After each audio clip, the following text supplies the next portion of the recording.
difference between old financing and current financing is that MSBA has a system where they pay in real time.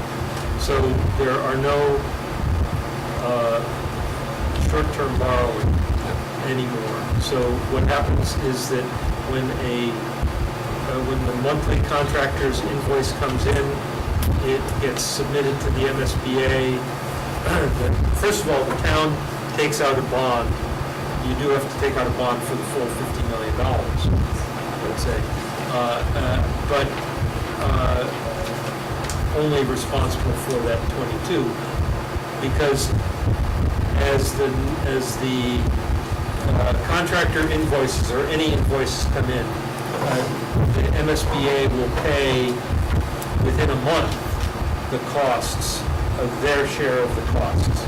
So you are borrowing for your amount, and then piggybacking the amount by the state. So there are no short-term borrowing, but there are long-term borrowing costs. Borrowing costs are not. Yeah, we have carried some for other administrative costs with $100,000 earmarked for other administrative costs as kind of a placeholder for that type of thing. I think that's That's not going to come with a 30-year bond, though. $22 million. Say that again, please. That's not going to cover the, well, I don't know, those are your numbers. Yeah, I mean, we plugged in costs for legal fees, plugged in design development costs, advertising, permit, all those types of things. We don't have a specific line item for bond costs, but we plug in $100,000 administrative costs, over and above $50,000 for legal. So between those two, we have $150,000. As we develop this more, we can talk specifically, what do you think we need, what's appropriate to carry as a number. But right now, that's what we're doing. I don't think we have to get into this question just yet. I think right now we're talking about getting this proposal to MSBA. The financing question is something that we're going to have to take up in depth at another time, because I'm sure the whole financing process is going to have to be explained probably more than once. So, do we have a motion to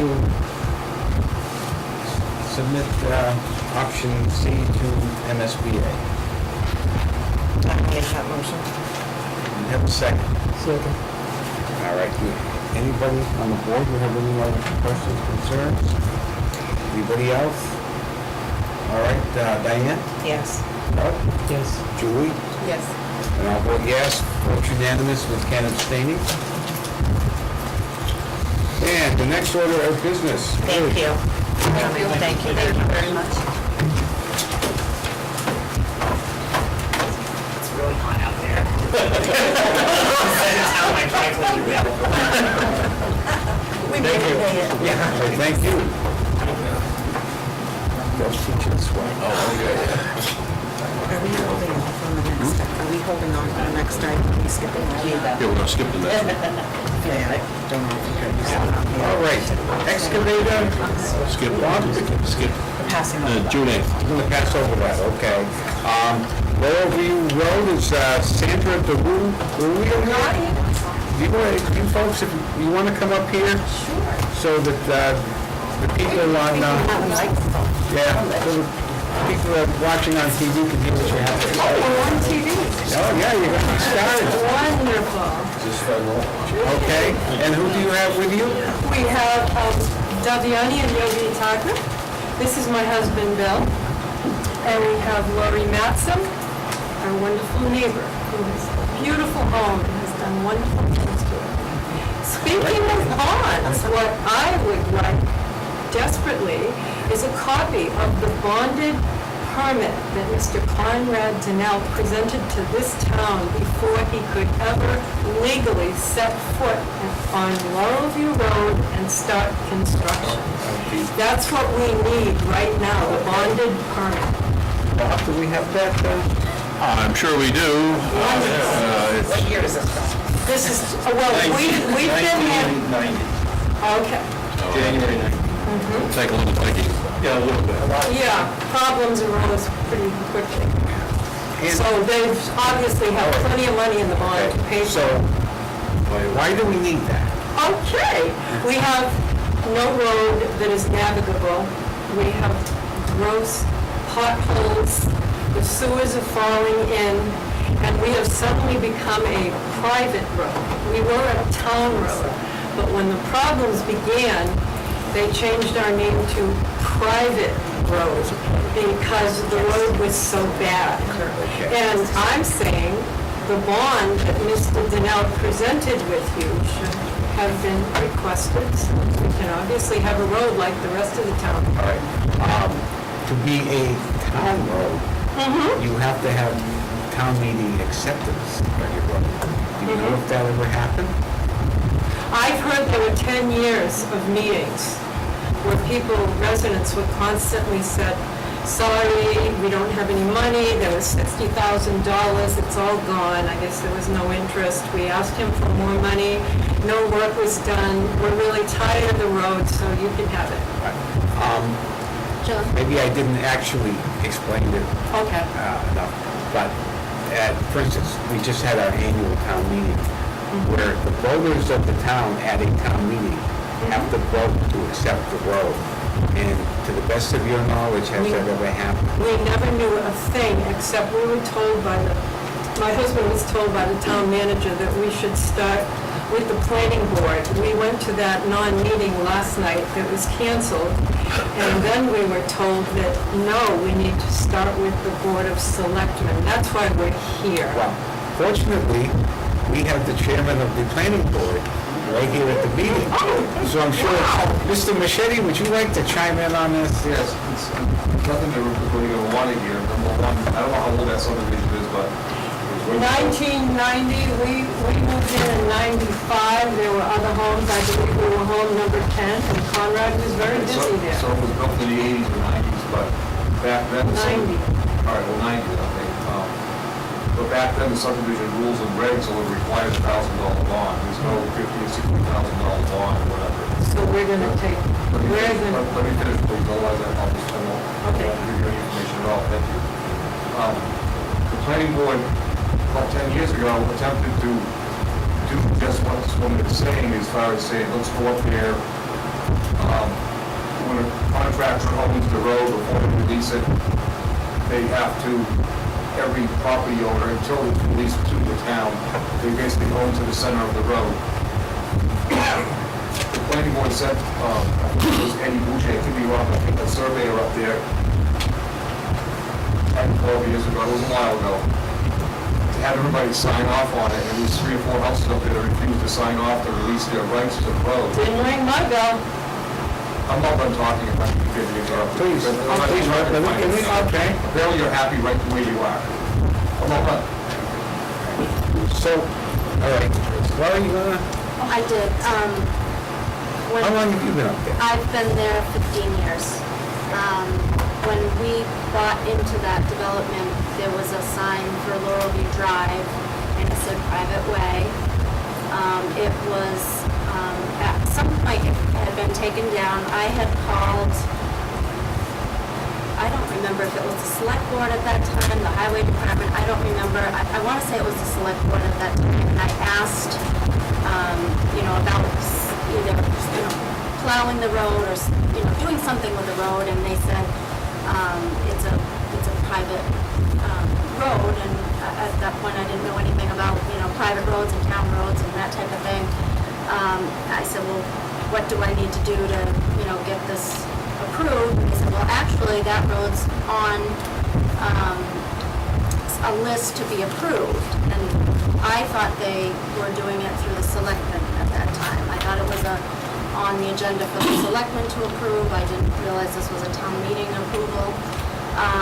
So a short time after this conversation I had, a new sign came up, private road, private way, whatever it said private. It says Laurel View Drive, no private way on it whatsoever. I assumed that it was approved because I never went to the meeting. And so I've always assumed, ever since that new road sign went up, that it was approved. We've always had our roads plowed, we've had them sanded, we've had them, potholes that we have had, some of them have been mended, but we right now have, the entrance of our road is speed bump city, potholes. We have one whole section that is just the whole middle, and I know Mr. Smart was there cleaning. It's a mess. I've already, my winter tire, and I'd only had them on 4 months. The seam had come apart of my tire. I have to replace that for next year. And they said it wasn't a faulty tire. It's because of a pothole. So that's pretty much what I have. Molly? I just want to provide some clarification. When Sandra came into the office and asked me about this, I told her I'd look into it, and I called Bud at the highway department to find out if this was a town road. He's been here 30 years. He said it's not a town road. Several years ago at a town meeting, it was brought for all private ways to be plowed and sanded. So that's why this road is plowed and sanded, because that was passed at a town meeting. It's my understanding from Bud that all private roads are plowed and sanded, so that doesn't mean it's a town road. I also called Kirk at the planning board because I wanted to get as much information as I could. And he confirmed that it's not a town road. And he told me that about 10 years ago they had gone up there and there was a few people that wouldn't sign, so they couldn't finish the process. I'm sure he'd be happy to speak if he could do it uninterrupted. All right. I guess. Kirk, could you tell us, please don't. Ken had his hand up, I don't know if Ken wants to speak first. Yeah, that's good. No, all right. The question, what do we need to do to get this road?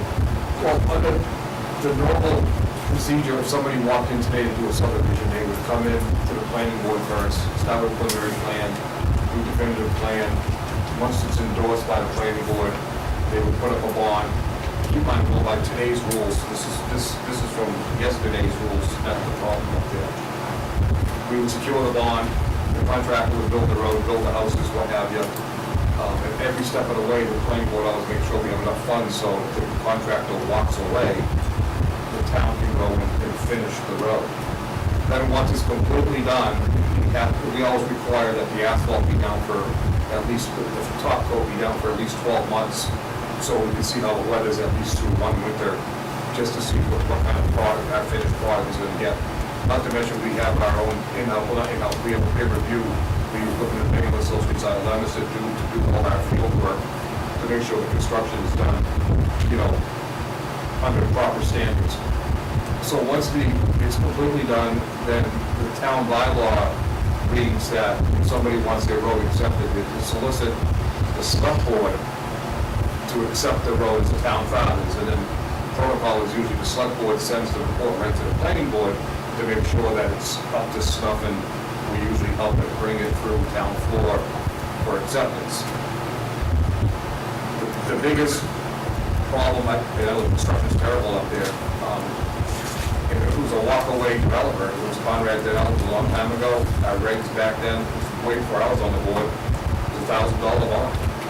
I mean, it was pathetic. I mean, today it's hundreds of thousands of dollars in bonds. It's what the road is worth. So he's walked away. The biggest hurdle you're going to have up there is, like I started to say earlier, is with the land takings. So it's going to have to be every single person and property owner up there technically goes to the center of the road. And so every single person up there is going to have to be on board with this, because one holdout, you have to basically have an impassable wall in the middle of the road. I think Ken can chime into that. Yeah, so when you have a private road that isn't a town road, the abutters own to the center of the road, that's the law, so you have legal property rights to the center of that road. So this was the same argument if you were there for the annual town meeting that I brought up at the Brook Pond Estates. Well, and also with TC, but with even Brook Pond Estates, is that anytime you have a legal right under the U.S. Constitution, not even the Mass Constitution, and the town or the state or the federal government takes away that right by eminent domain, they have to compensate you for that right. So even though 99% of the residents in a particular area might want the private road to be taken over by the town, if there's one person who says, no, I'm not giving up my rights to the town for whatever reason, even though it would benefit them, the town would have to, in essence, purchase those property rights and pay fair market value for those property rights. So in essence, the town not only take on the liability of having to care and maintain the road, but then you also have to compensate this one individual for whatever the courts decide fair market value is. And so it's a similar problem that we had with, or at least that I had, with Cook Pond Estates, I think is also applicable here, is that unless everyone that lives on that road comes together, hires an attorney, gets a deed drawn up, that gives all their rights over, then brings that to the town, then the Board of Selectmen have something to vote on, and the planning board can then endorse that at the annual town meeting. But unfortunately, Accepting it as a gift. right, as a gift, right, if you're accepting this gift. But even then, we have to decide who's recording all of the deeds, and without looking at all of your deeds, I don't know what property, what easements are in your deed that give you the right to, go on that private road. But if we have to record new deeds where those easements no longer exist or they're surrendered to the town, $125 a piece to the Commonwealth to record each one of those deeds. So all of those costs and whatnot would have to be determined who pays for those. So it would be everybody would have to be on board, and that's what the planning board attempted to do. There was sense I want to, I just started, I think, my 11th year. I'm just starting my third term, so it was, within the last 10 years, I'm going to say close to when I first got on the board, we attempted to do that. I mean, there was a couple of holdouts, but people, owners change and whatnot, so I don't know who's up there now or whatnot, but that's the first, you can't do anything until you start there, because the rest is just a waste of time. Laura, you had your hand up first. So, I don't want to, you're telling me that every, Property owner. no, every private road in Templeton has had to hire a lawyer and do this? I mean, this is ridiculous, to be honest with you. Right. If I can respond, without looking at, what, I'm assuming that what I've been told here is true, that everyone, it's a private road and that everyone has deeded rights to the properties that they own. So therefore, by law, on a private road, you own up to the center division line of that road. So everyone needs to agree to give up that right and that ownership right to that center road, to center of the line. Without looking at your deeds, I can't say that your deeds, maybe the developer may have reserved the rights to the road in himself and not given you rights to the road, in which case then it would be less of a legal theatrical excavating to try to get everything put together, because the developer is now gone. The developer had the rights, so since he's not there, the town is taking them over as abandoned, without looking at your individual deeds. And that was the issue, and not to compare you to Cook Pond, because I know it's a very different situation, many fewer houses where you are, but the same thing with Cook Pond is that we know that it's a current development, that all 71 or 61 of their deeds say this has to do with the septic, but gave them specific rights in their pump station. So if the town can't take away their rights. So without looking at all of your deeds, and I can't really speak to that, but the town, I just know, is not in a financial position to have legal counsel spend hours at $400 or whatever they charge an hour looking over, trying to determine what we need to do. And that's would be the issue that I would see with this as well. Yes, sir. Okay, we're here basically to get a little bit of road repair, and we're asking you to help us expedite this. My question to the planning board last week was, which never happened, are we or are we not a private road? And I guess that has been answered, we are. When approval is given today for a development such as this, is there acceptance built into it by the town? No. Just the bond and securities. Okay. Now, what I was planning to ask last night also was, what are the steps necessary to get a private road accepted by the town. And I'd like to get this from the planning board or, Can you it would have to be built, to standards, and that's where the impasse is gonna be here. and what would determine if it's built to standards? Basically, in that case up there, you would be putting a brand new road in order to bring it up to today's, to our standards. So that's something that I know you're definitely not going to, want to chip in and spend, I don't know how long that road is up there, but you figure about $500 a foot. Three quarters of a mile. So, but I will, look and see what we do have on record for plans, and, if somebody, actually, we can do it right through the assessor's office, because there's public information, and see how some of these stay. Good taxes in this town. Where do they end to the center line, where they end, but there was a release that we tried to obtain, and we just could not get it from everybody. I don't remember anyone asking for. Oh, we have several private We roads definitely would have signed it. here, right up there on Stevens Way. One thing, All builders. just because I heard from the other table, I'll comment on one thing. I understand, and I've heard this, I've got a lot of angry messages from Con residents regarding this particular issue as well. We pay taxes, if other people pay taxes, why shouldn't? Bottom line is legally, when you buy property, you get the rights that come with your deed. So if you bought property and your developer, and now this was a while ago, but if your developer says, oh no, this is gonna be a town road, this is gonna be, don't worry about it, then your beef is really with the developer, because that happens a lot, where developers say, this is gonna happen, there is no guarantee, as I'm sure Mr. Machete can attest. Again, it has to be accepted by what, a 2/3 majority at town meeting. So we can't control what town meeting does. So even if a developer does everything perfectly, the road is beautiful, lined with marble, and the town decides that they're in a bad mood that day, and they say, we're not passing this with the 2/3 vote, your road does not get to be a town road. It's completely outside the control of the planning board. It's completely outside of the control of the board of selectmen.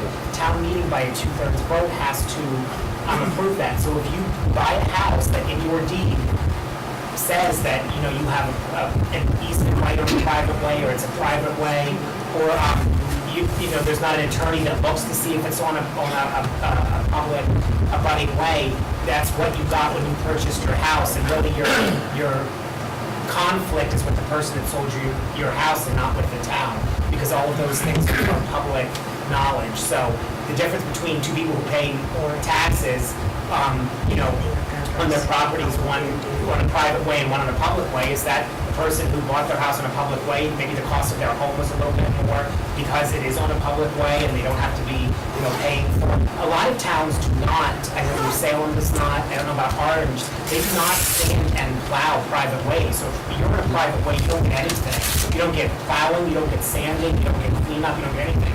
And so in Templeton, I think an effort to maybe help out taxpayers has backfired a little bit, in the sense that now, because all roads are plowed and sanded, people may assume that their roads are public when they're not really. Yes, ma'am.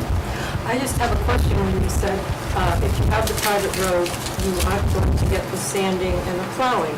Okay, all those families that live there have children going to school, will have to say to their kids, sorry, hon, when it snows or whatever, you're not going to school. There are no buses that can come on this road because it hasn't been plowed and sanded. So they are second-class citizens. Period. I was saying in town we do. Exactly. But in other Exactly. towns, that does not happen. Well, then they must tell those residents. They Yeah, buy a house we're gonna on a chop your public way. taxes because you're not gonna get schooling for half the year and all this. I mean, What they say is when you buy a house, I'm not sure it's on a public way. It is, you don't get a better bargain than what you bargained for. And if you buy a house on a private way, there are consequences, there are benefits. You can kick people off that you don't want on there. There are benefits that go along with that. But if you buy a house on a private way, the town has no obligation. Right, but that's not the rest of the towns. Sir, did you have anything you'd like to say? I would agree with what they say completely, and we didn't have anybody come to our house to ask for permission, never. And we have been there since '95 also, so it has been 20 years. And I agree completely with her that, I mean, it's almost impossible to drive on that road. I sympathize with you, and I think we all do. The question is, how can we legally help you with your problem? Just Ken? Bob, excuse me. Every town has this issue, and it is unfair. But the main problem is that we have to live with Massachusetts law. Massachusetts law is very clear. We may not use public tax dollars on private property. And because the abutters own to the center line of the road, it's private property. The legislature made one exception to that a few years ago, a number of years ago. They said if the town meeting votes on the basis of public safety, then the town can provide minimal services to keep the road open when it snows, to do a little sanding, do a little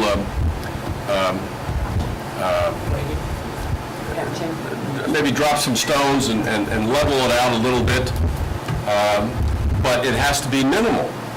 And only if town meeting votes. Now, town meeting did vote here, and that's why town-wide private roads are plowed and sanded during the winter time, in order to keep them open in case the fire department or the police department needs to go down those roads. But it's the public safety exception that this town adopted. But the standard is minimal maintenance, only to ensure public safety vehicles access. And I mean, we're not really making these rules. These are state laws that we just have to live with, and it is grotesquely unfair for residents who pay taxes and who say, I'm not getting the services that everybody else does. But that's, Have you been down to our road? Anyone here, have you traveled our road? I have. I absolutely sympathize Just with your as you full entered. group right there. The sewer is falling in. Once it falls in completely and our cars can't get around it, can you make us a parking lot so we can park on Hubbardston Road and walk to our homes? Would that be feasible? I mean, Seriously? one of the things that happened after World War II was that towns had vacant land and everybody needed a home with the guys coming back from the war. And from roughly 1945 until the 70s and 80s, most towns did not have strong enforcement of codes. And as Kurt pointed out, we now have new standards that would prohibit, or would certainly seek to prohibit, developers from being irresponsible. But for that period of time, developers came, they built the house and walked away. Didn't provide drainage, didn't provide sewer, didn't provide a public way. And so all towns in the Commonwealth are living with this past problem that doesn't seem to go away. Okay, we're gonna start the next. Okay, so Mr. Moschetti is going to give me some information about the process in town, the plan for accepting a private way. Second, we talk about minimal maintenance on our road. And we're not looking for a new road, that's for sure. How can you help us get minimal maintenance on this road? Is that public sewer that runs down there? No, there's no. There's water drainage. So what sewer is, are you? Well, the drainage. They put, Oh, the like, drainage. put Oh, sewer sorry. things in there in case it ever went in, but there's really nothing under those caps. All right, I think that in answer to your question, I think you have to go back to what Ken was saying, is that you all have to get together and agree to give up their portion of their property that's on the road. Right. Amen. Right, and that's, I mean, and that's state law, and I hate to be a Debbie Downer, but that's, as a lawyer, kind of my job in life. Like what Kirk said, your biggest problem there, two parts. One, your biggest problem is going to be that the state has a requirement that roads have to be at the same level as what we would accept in roads if the town's going to accept them. So that's going to be your biggest problem there. To answer your earlier question about what minimally can be done. I think that, if the road ever washed out to a point where your vehicles could not pass, or more importantly for your vehicles, ambulances and fire trucks could not get by, that then we would have an obligation to repair them.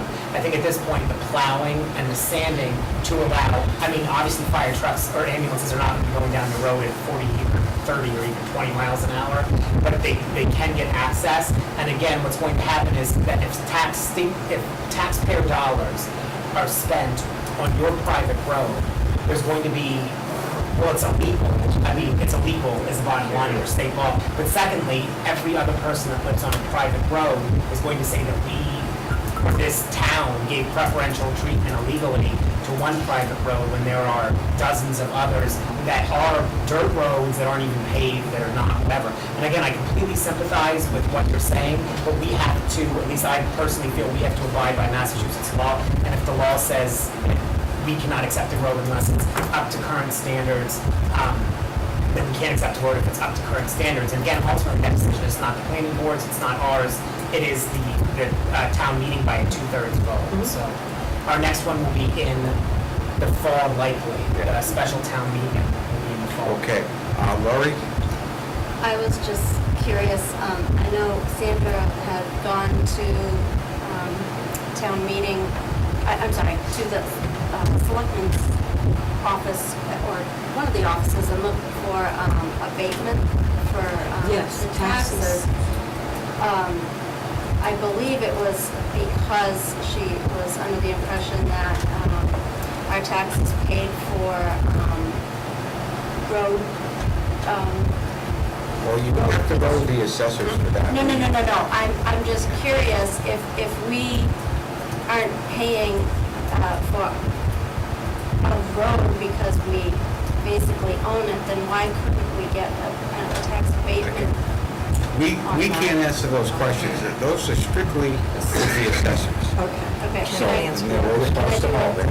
On that, Okay. you had talked about safety on the road. I was just wondering if the chief could drive this ambulance up that road and just give us an opinion on how how we got through. Just the front part would be just fine. Or how much stuff falls off the side of All right. the Dave, ambulance. did you have something you wanted to? Yeah, I just wanted to stick a little bit of highway into it. The biggest reason is we can't go there, as they've explained to you, our hands are tied, I mean, behind our back. There have been two instances, and one of them was my fault, because I patched it and didn't know. And I learned in a hurry, believe me, that I wasn't supposed to be in there. The other thing we did up there one time was take out a catch cleanout hole because it was sticking up and we were wrecking plows on it. And after so many plow blades, you have to do something. I think that was an emergency thing that had to be done. I don't know, what the resolve is in it. Obviously, a $500,000 road probably isn't in the ballpark either. Not for the residents either. You would think that there'd be some solution. Unfortunately, we're All right. I think we've come to the conclusion that we can't come to a conclusion here, that there are too many issues. We can't, sitting at this table by law, we can't give you what you want. It's going to be a long and drawn-out process, and I think the legal things that Ken told you, you're going to have to do those. And beyond that, I think the key thing is that to get that road to be a town road, you need town meeting approval. To do that, the road has to be at a certain standard. And we can't do that. And, I've lived in this town a long time, and I'm pretty sure that if it's not up to that standard, that town meeting is not going to accept it. So we, Yes? Okay. Yes, Okay. ma'am. Let's see first that the deed does say that it's a town road or not. It's private road or not. So, we check the deed out. The deed will not tell you it's a town road, because it's never accepted as a town road. But we'll know whether the property line, whether the right of way has already been established to be given as a town road. or like Ken had said, or does a property line go to the middle? We should be able to figure that out just from, just pulling anybody's random feet up here. I was under the impression that once these people were came from the 15-foot or something was town road. The electric company told me that. When he was trimming trees, he says, I just want you to 15 know. feet is the town's road, not your road. So He said, do I have You don't have, do I have permission to cut the flowers on the border of your lawn? Because that is owned by the town. The electric company said that. They own. The electric company obviously. Yes, okay, all right. Well, Ken, you got the last word. No, the only thing that I'm going to say is, first, Lori, and I know Ms. Mattson, I know it's going to sound crazy, but really, from like a legal concept, the fact that you own your road would mean that you may pay more in taxes, which is not really what happens. But because you have additional rights, I can't do what I want in the road between my house and the person across the street. If you guys wanted to put a field goal there, you could. I mean, do you know what I mean? Because you and the person across the street. And regarding the 15-foot, I've heard other people, and I won't mention any names, town employees say that the town owns 15 feet. The town does not own 15 feet. The town has an easement or a right-of-way that they're able to put snow there, or if you look on your deed, it will likely say that there's and it probably won't say Templeton Light and Water, it will say Mass Telegram and Telegraph Company, but there is likely on your deed an easement that says that they have easement rights for pole and services on your property, which means that they're allowed to put, well, yours is only from 1990, so it probably wouldn't be electric lines, but on my property, it says Telegraph, and even going back that far, and that's the same easements that are used.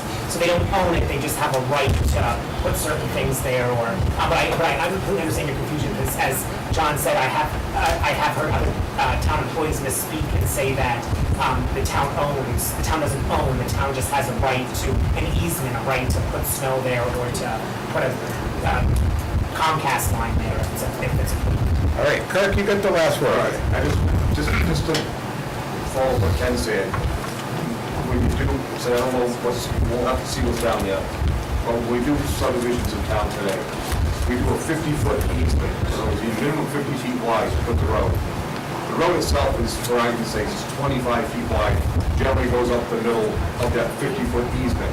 The easement is listed, that is actually town property, Ken, when it is turned back to the town, when it is accepted to the town, it's a utility easement, not a specific utility, but utilities in general, whether it's water, sewer, electric, what have you.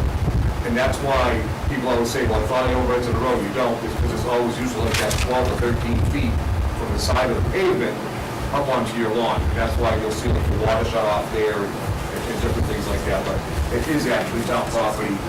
If you were cutting your road in today, that's just it, and that's for snow and so on and so forth. It's a utilities easement. It's an easement.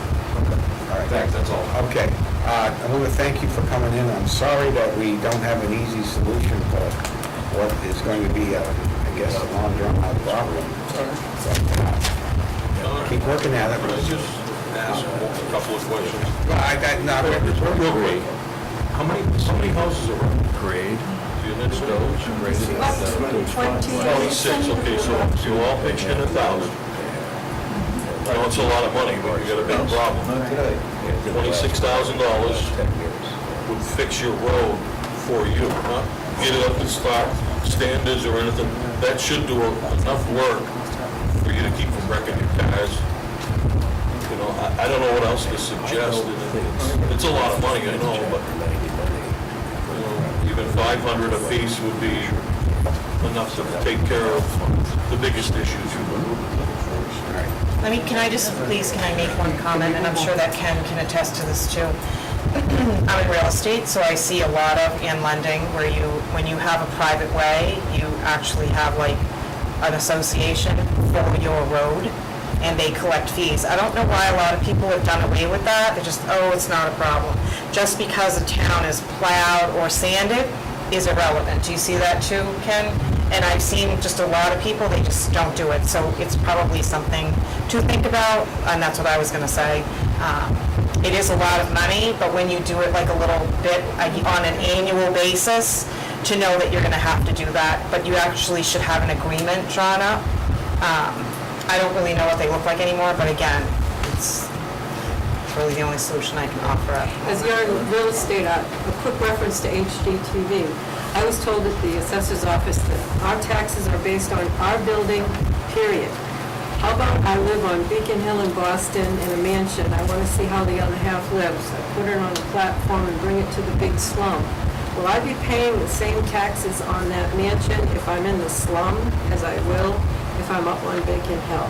That's really Well, I think subjective. that I is, can't that is even- beyond the scope. That is beyond the scope. of Well, what we're like I said, if talking we're about. going to sell a house, All right. people are going to say, ugh, look at the road. Okay, thank you. We're done. Thank you very much.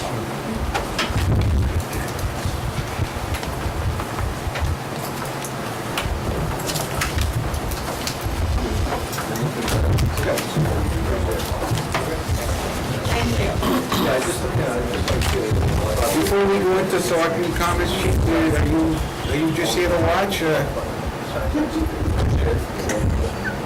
right. We're going to selectmen's comments. We'll start with Diane. I don't think I have anything. Bob? Yeah, I don't have anything relevant tonight either. Mr. Robinson. All right. First of all, I thought we had a very nice, appropriate Memorial Day observance. The Legion did a good job of organizing it, and the Reverend All, John Kaplis, Paul Petrocchi, and Major Durkee. Well, anyways, we had 4 really good speakers. So, we're very appreciative of that. And secondly, I wanted to, I was there, so I took a bunch of pictures, so. no, we can't do this, all right? We're in the middle of something.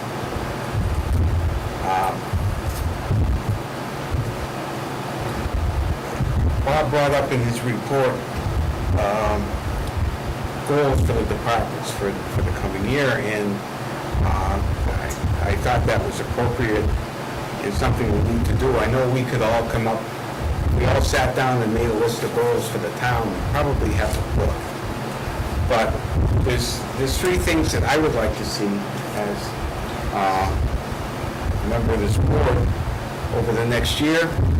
Number 1 being to continue with improving the financial management aspect, getting the books done and up to date and acceptable, which is all part of that, and the education for the financial officials to get them working towards certification. The second thing we need to do is, this is, I believe, Bob's 3rd year as an interim.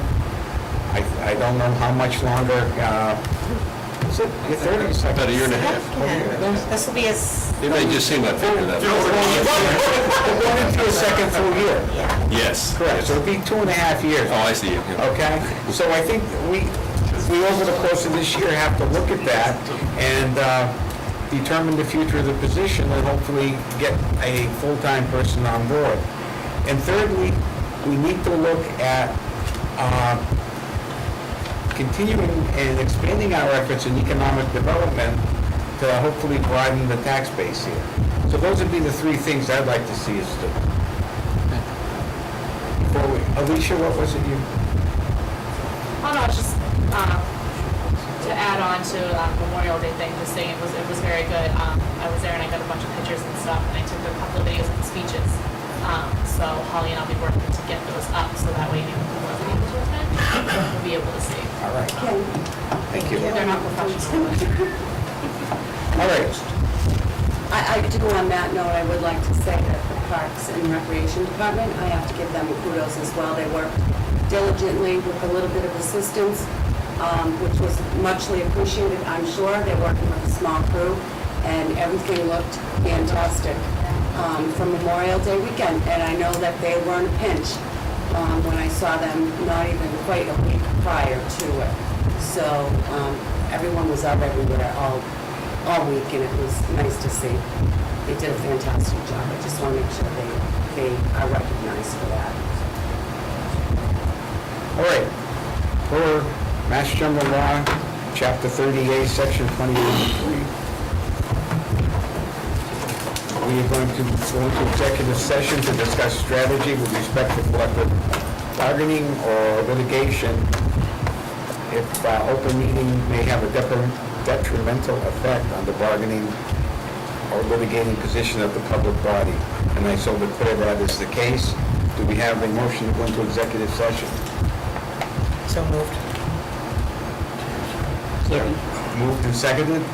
Diane? Yes. Doug? Yes. Julie? Yes. Ken? Yes. Chair votes yes, we will be in executive session. You read over. Huh?